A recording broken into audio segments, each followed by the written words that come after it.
The ALT level, at the baseline level, we stratified the ALT level by quartiles, 25%, that's first, second, 25 to 50, and so on.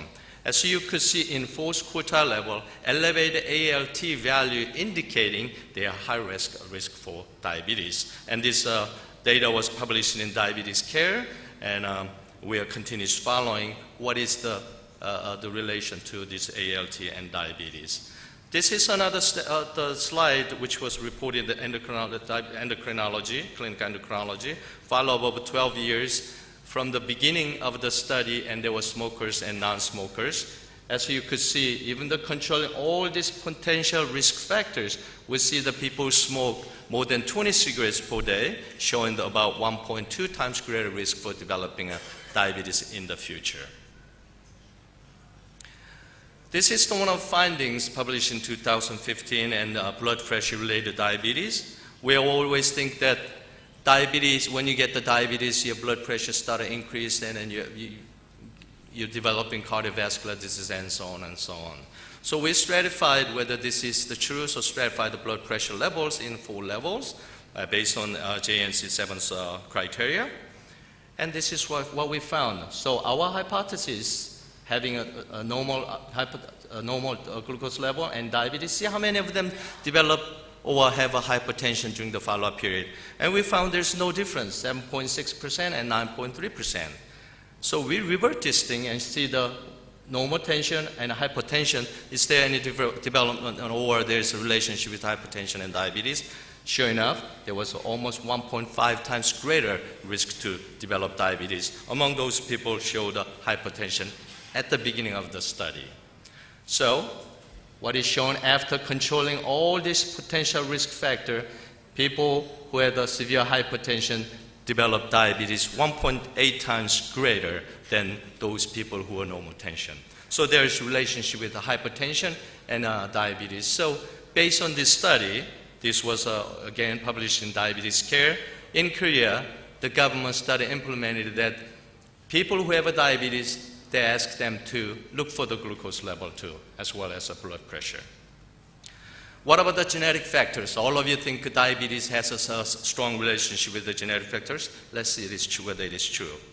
This is diabetes that we published, and found the numerous genes here, CDK genes, 2 kinds, IGF, since you all know FTO is gene related to the obesity level. So we found about 7 genes that are related to diabetes. But important thing is look at the effect size here. 1.13 to the 1.35. What is that telling you? That is not powerful enough. Just long as you have a family history of diabetes or not, they'll give a power over 1.7. Recently, we find another the gene, which relate glucose kinase gene. Again, the effect size is not that high. It is 1.27. So what is it telling you?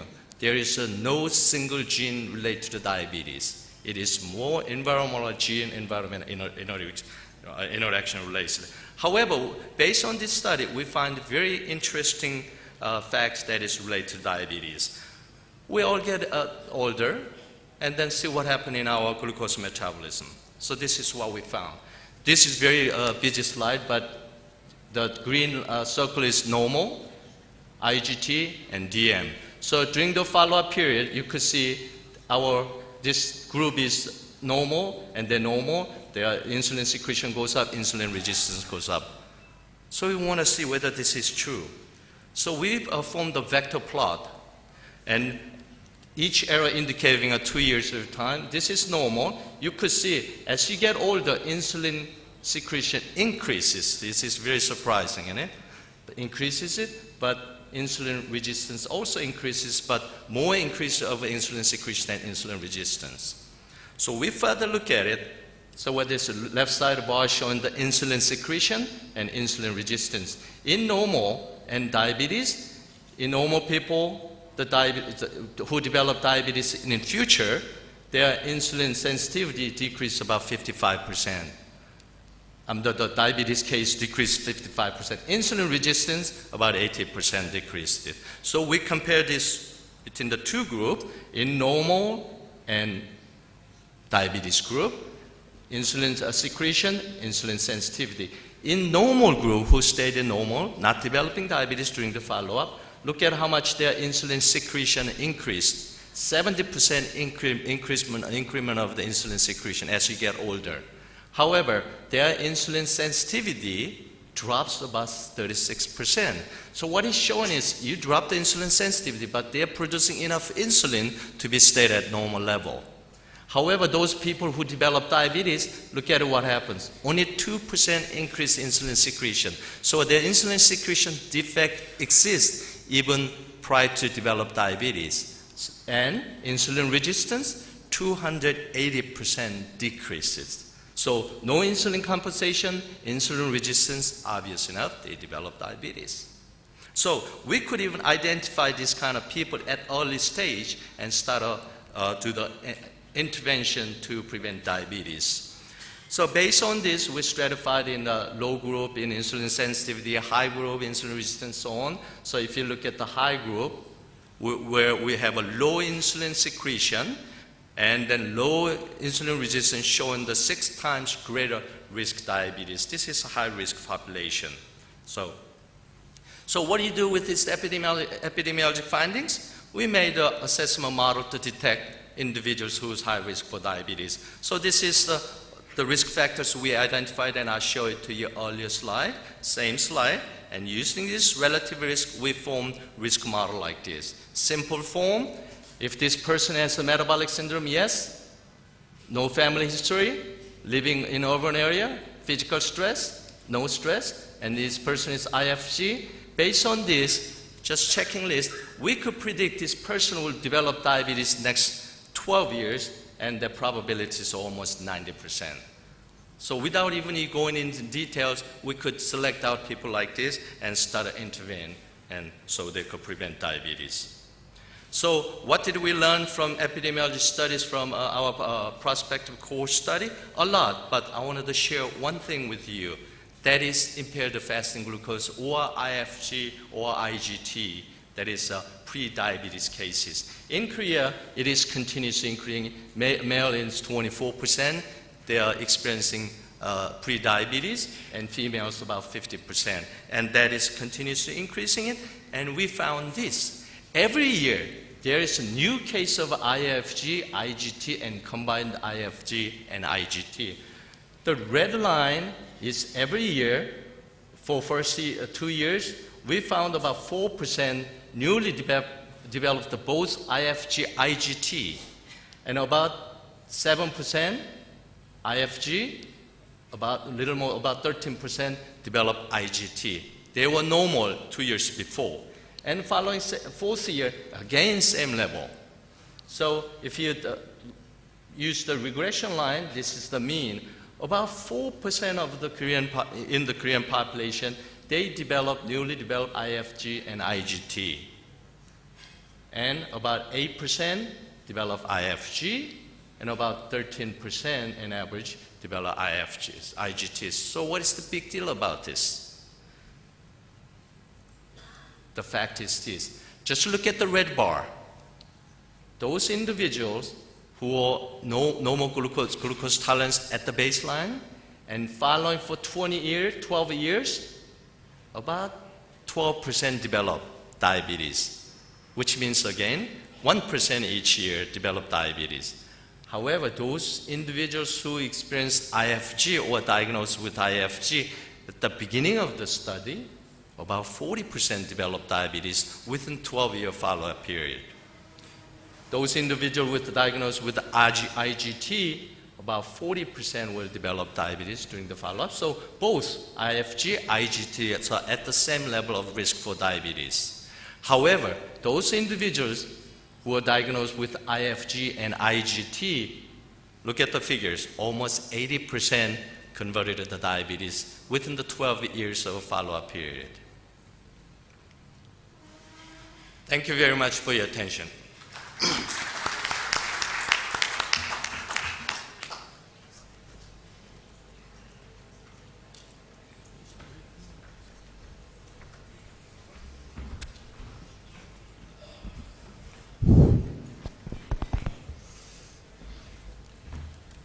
Bismillah ar-Rahman ar-Rahim. It is a great pleasure for me to introduce Professor Jainez Gardiz. She's chair IDF European Region. She's she's a professor of ophthalmology in the University of Istanbul. Now she's the chair IDF European Region. It's her talk about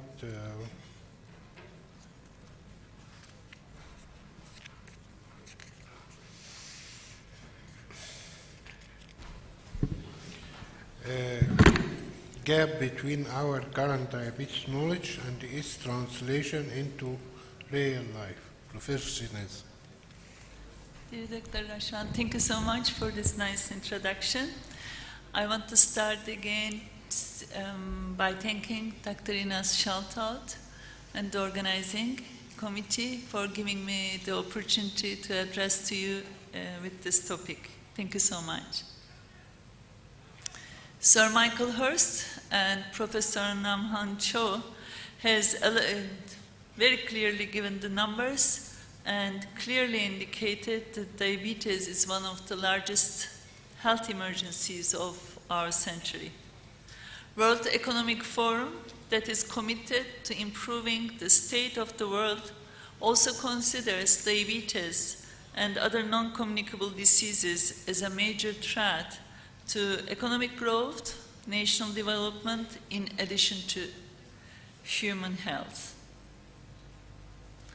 Randomized clinical controlled trials have clearly shown that in populations at risk for diabetes, the relative risk reductions up to 58% have been achieved after 3 years with lifestyle modification only.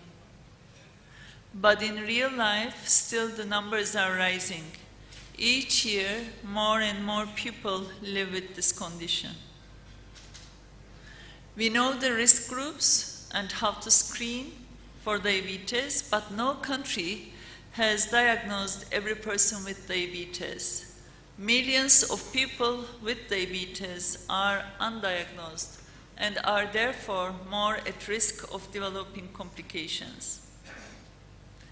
In 1990s, the randomized controlled trials confirmed that intensified control of hyperglycemia and hypertension could delay the onset or progression of retinopathy.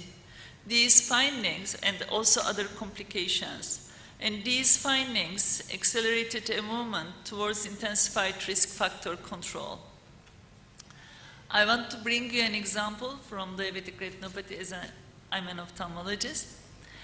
Brown and colleagues assessed the contemporary threat from retinopathy, in other words, the extent in which modern intensified medical practices have slowed the progression of diabetic retinal disease in people with type 2 diabetes.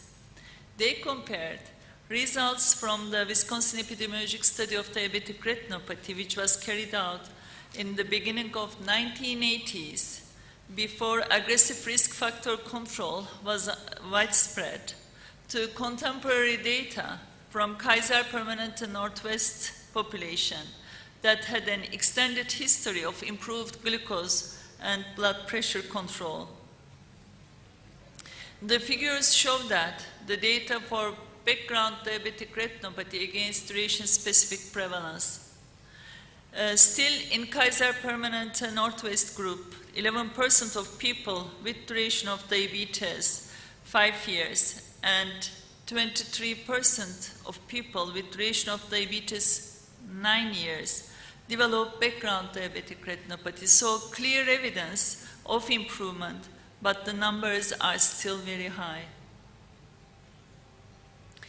There have been several declarations, resolutions, recommendations at the regional and sub-regional levels, which invite the states to take action for diabetes. It was in 2006 when the UN General Assembly called on world governments to develop national policies for the prevention, treatment, and care of diabetes, in line with the sustainable development of their healthcare systems. In 2011, UN had a high-level meeting, this time on NCDs, including diabetes, that placed NCDs on the global health and development agenda.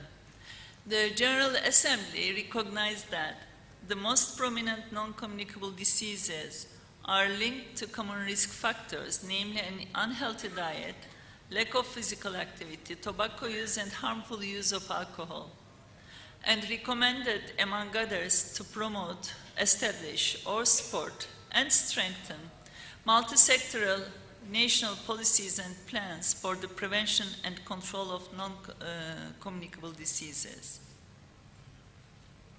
So today, although we have good evidence base for diabetes prevention and management, and although political and public health leaders increasingly recognize the need to take urgent action to address the problem of diabetes and other NCDs, the numbers are increasing and more people suffering from diabetes and related complications. It looks like this evidence base is not effectively translated into real life despite of tremendous advances in medical technology, medicines, and medical devices. The gaps may exist due to several issues at different levels, mainly the health system level, at the healthcare professional level, or patient's level. Our healthcare systems have traditionally been organized to address acute problems and patients' urgent needs, rather than respond to chronic conditions such as diabetes. In order to meet the needs of people with chronic conditions, an innovative approach has emerged in 1990s and beginning 2000s. The main concept is to improve the patient health outcomes by transferring the daily care for patients from reactive to proactive, planned and population-based. A disease-centered approach is transformed to a patient-centered approach, focusing on central role that patients have managing their own care is the key element of this model. Collaboration not only among the health disciplines, but also between patients and their families, their communities, is the heart of the integrated approach. A review of articles on chronic care model published between 2000 and 2008 suggested that practices redesigned in accordance with the chronic care model generally improve the quality of care and the outcomes for people with various chronic diseases. But most of the studies cited involved highly motivated practices focusing on patients with a single chronic condition. Only limited evidence is provided that practice changes become sustained and translated widely to the real lives of people with chronic conditions. Diabetes Attitude, Wishes and Needs study was initiated in 2001 in 13 high middle and low middle income countries to improve outcomes of diabetes care by increasing the focus on the person behind the disease. And about a decade later, the DAWN 2 followed to improve our understanding of the unmet needs of people with diabetes and those who care for them, to facilitate collaboration among all key stakeholders. And this time, more countries were included. Most respondents reported no access to person-centered chronic illness care. Nearly 24% reported that their healthcare team asked them how diabetes impacted their life. The perception of people with diabetes to having access to person-centered chronic illness care showed again substantial between-country variation.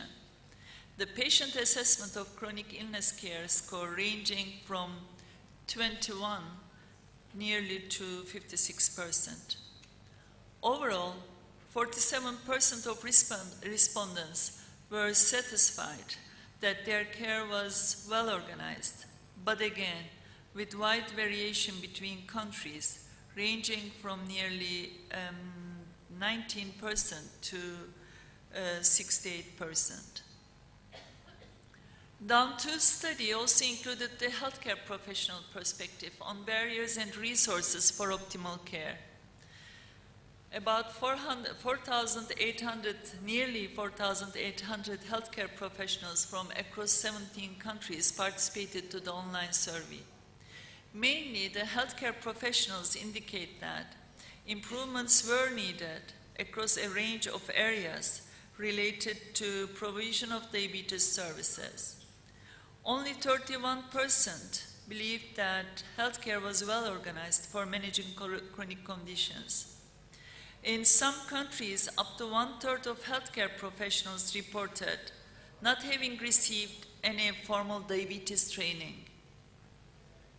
Only 20% believed that people with diabetes are sufficiently involved in influencing diabetes care policies. Another multi-center study giving the patient perspective did run in 11 countries. Patients with complex care needs were surveyed with a focus on access, care coordination and management, patient engagement, among others. Patients' reports indicate that coordination gaps exist in all countries to varying degrees.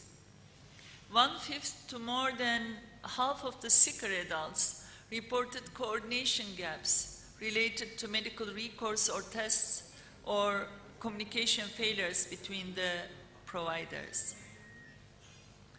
When asked about the interactions with their regular doctors or care team, 1/4 to more than half of adults with complex care needs said that their doctor did not spend enough time with them, encouraged them to ask questions or explain things in a way that is easy to understand. The patients surveyed gave a wide range of responses when asked whether specialists engaged them in shared decision-making over treatment options.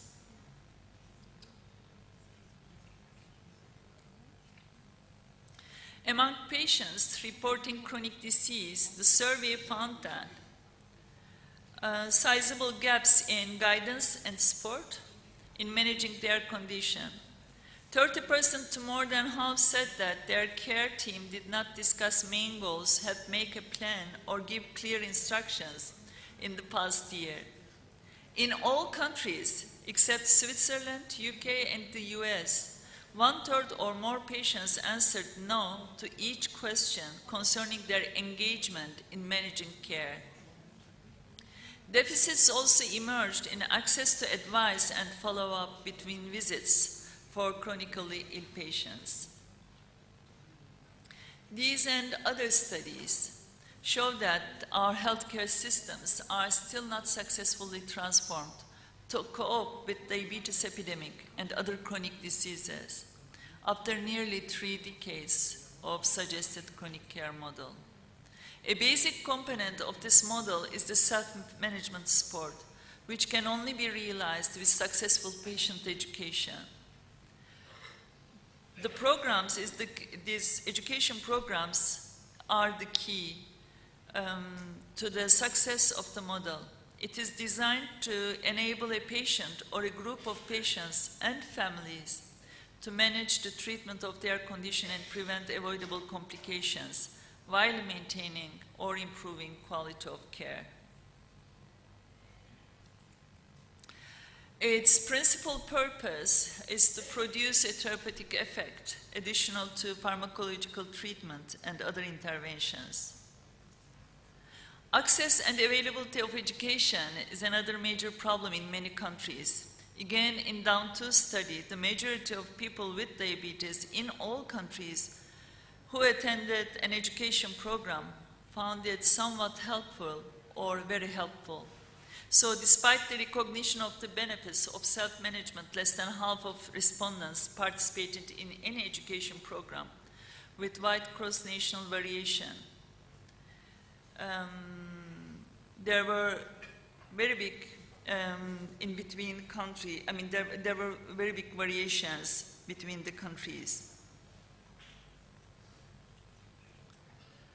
Also, in the healthcare professional survey, large proportion of respondents said they believed that it would be helpful if people with diabetes could play a more active part in the management of their conditions and take more responsibility for this. So at the end, there is a clear need to increase the accessibility to and availability of diabetes education for all people with diabetes.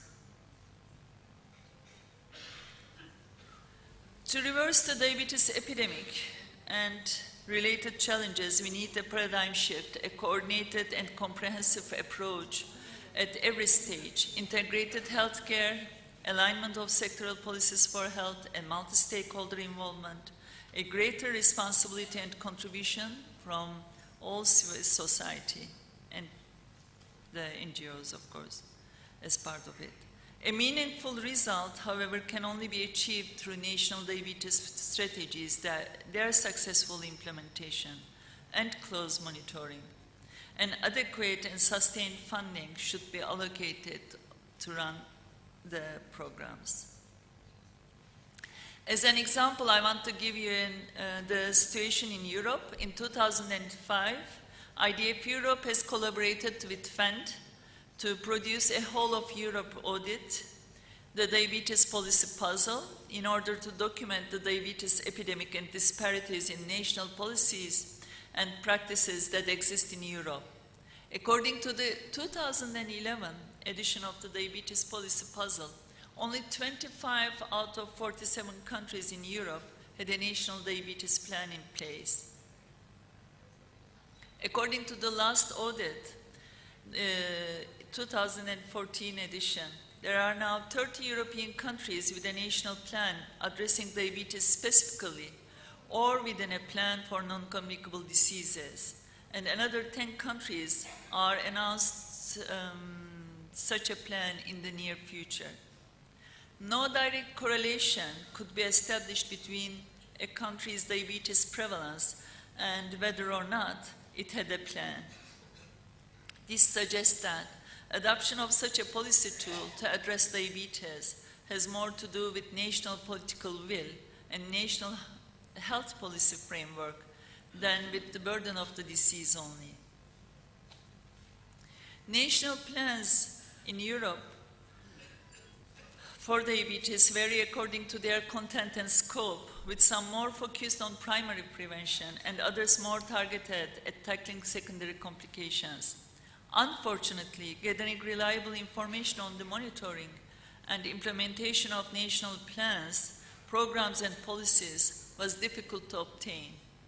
Only 2 countries, Greece and Republic of Moldova, reported assessing the cost effectiveness of the policies and related intervention. This 4th edition of the policy puzzle shows that Europe is making progress, but gaps remain in terms of the scope, inclusiveness, implementation and monitoring, and evaluation of policies and plans. An important challenge is that their rollout is often prolonged and implementation and monitoring delayed by a lack of political commitment. Publicly stated commitments by governments need adequate implementation if Europe is to confront the growing burden of diseases successfully. National diabetes registers offer a comparable and accurate data on the burden of diabetes and with a view to improving future distribution of relevant health resources and services